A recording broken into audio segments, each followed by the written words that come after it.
একবার তুমি ভালোবাসতে চেষ্টা করো, দেখবে নদীর ভিতরে মাছের বুকের ভেতর থেকে পাথর ঝরে পড়ছে।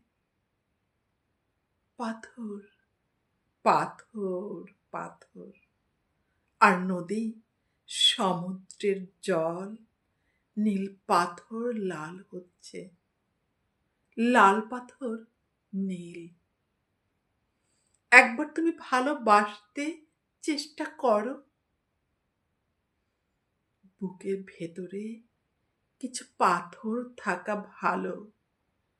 ধ্বনি দিলে প্রতিধ্বনি পাওয়া যায়।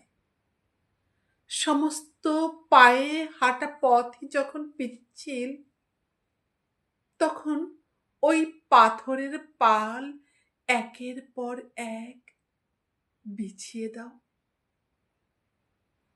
যেন কবিতার নগ্ন ব্যবহার, যেন ঢেউ, যেন কুমোরটুলির ছলমা চুমকি জড়ি মাখা প্রতিমা। বহুদূর হেমন্তের পাশুন্টে ক্ষেত্রের দরজা পর্যন্ত তো দেখে আসতে পারি। বুকের ভেতর কিছু পাথর থাকা ভালো। চিঠিপত্রের বাক্স বলতে তো কিছু নেই। পাথরের ফাঁকা ফোকরে রেখে এলেই কাজ হাসিল। অনেক সময় তো ঘর গড়তেও মন চায়।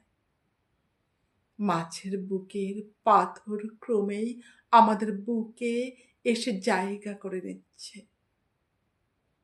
আমাদের সবই দরকার। আমরা ঘর বাড়ি করব, সভ্যতার একটা স্থায়ী স্তম্ভ তুলে ধরব। রূপলি মাছ পাথর ঝরাতে ঝরাতে চলে যাবে। একবার তুমি ভালোবাসতে চেষ্টা করো।